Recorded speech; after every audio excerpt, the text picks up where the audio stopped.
सूरज से मिला है। विश्व को शांति का संदेश देने वाले महाकारुणिक तथागत गौतम बुद्ध, इनके विचारों को अंजाम देने वाले राष्ट्रपिता महात्मा ज्योतिबा फूले और इनको पूरे जोश से आगे बढ़ाने वाली माता सावित्रीबाई फूले को मेरा कोटि कोटि नमन वंदन करता हूँ।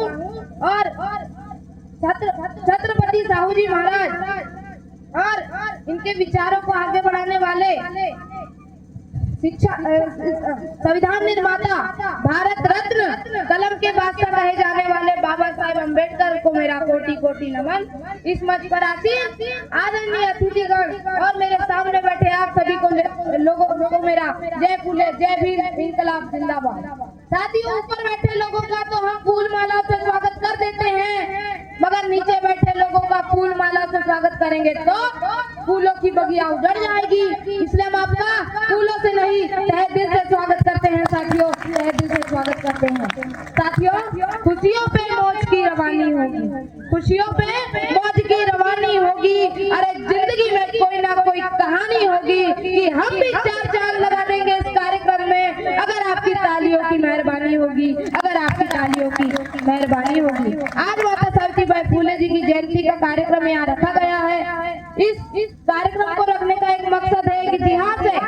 इन्हें क्यों याद किया जाता है? साथियों, जो कौम अपना इतिहास नहीं जानती वो कौम अपना इतिहास नहीं बना सकती।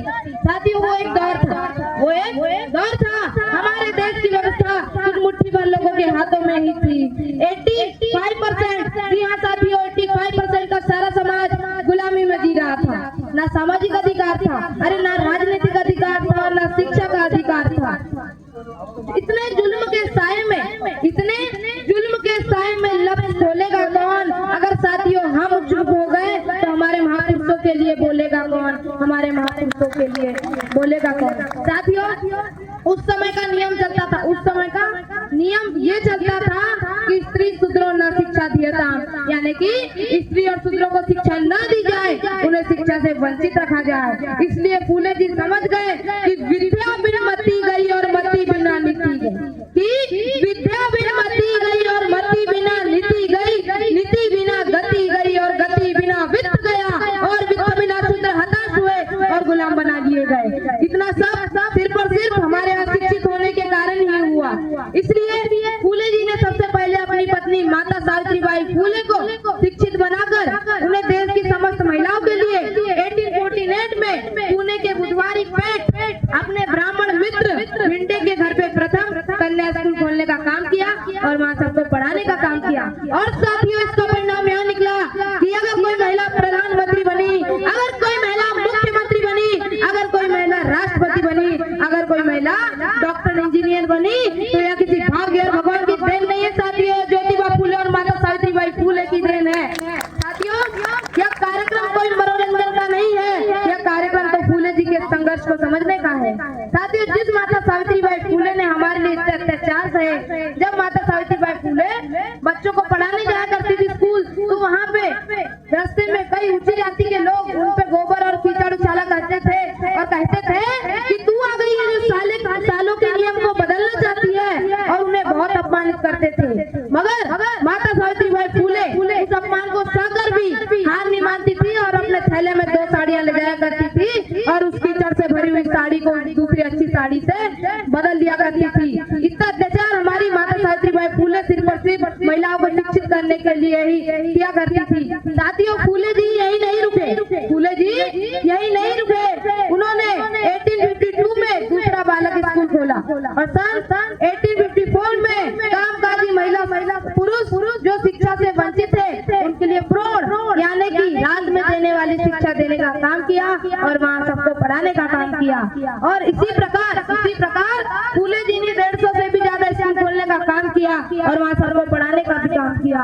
मगर कुछ तुच्छ पेशवा को ये सब रास न आया। उन्होंने फूले जी के पिता पे दबाव डालते हुए फूले जी को उन्हीं के घर से निकलवा दिया, मगर फूले जी ने हार न मानी और अपने मुसलमान मित्र के घर जाकर रहने लगे।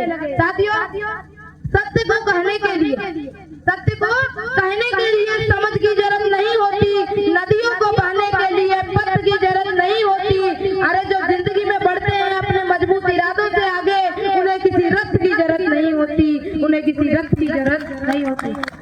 ज्योतिबा फूले के जीवन में ऐसी भी घटना घटित हुई है जो फूले जी को अंदर से झंझोड़ कर रख देती थी। जब फूले जी अपने मित्र की शादी में गए हुए थे तो वहाँ कई ऊंची जाति के लोगों ने उन्हें बहुत अपमानित किया गया था, अपमानित करा। और उस अपमान को सहकर फूले जी में एक चेतना जागी। उन्होंने सत्य की खोज के लिए, सच्चाई को अपने जीवन में अपनाने के लिए, जो अशिक्षित है उन्हें ज्ञानी बनाने के लिए, जो कमजोर है उनकी मदद के लिए 1873 में सत्य शोधक समाज की स्थापना की और छुआछूत, सती प्रथा और जाति व्यवस्था के खिलाफ लगातार संघर्ष किया। और इसका परिणाम यह निकला कि कोल्हापुर नरेश छत्रपति साहू महाराज जी ने ओबीसी के लिए 52% का आरक्षण घोषित कर दिया। और छत्रपति साहू महाराज जी ने बाबा साहेब को पढ़ाने में भरपूर मदद की। और इसका परिणाम यह निकला कि बाबा साहेब ने मुश्किल से मुश्किल परिस्थितियों में पढ़ाई लिखाई पूरी करने के बाद कठिन से कठिन मुश्किलों का सामना किया और 32 डिग्री और 9 भाषाओं का ज्ञान प्राप्त कर लिया। 32 डिग्री और 9 भाषाओं का ज्ञान प्राप्त कर लिया। जब बाबा साहेब को संविधान लिखने का मौका मिला तो उन्होंने फूले जी को अपना गुरु मानते हुए उनके विचारों को, उनके संघर्ष को अपने संविधान में दाखिल कर दिया।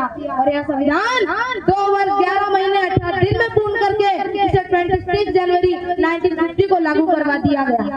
अगर साथियों फूले जी ना होते तो शायद बाबा साहेब भी ना होते, और अगर बाबा साहेब ना होते तो शायद आज हम इस मुकाम पर नहीं होते, तो शायद आज भी हम इस मुकाम पर नहीं होते। यह संविधान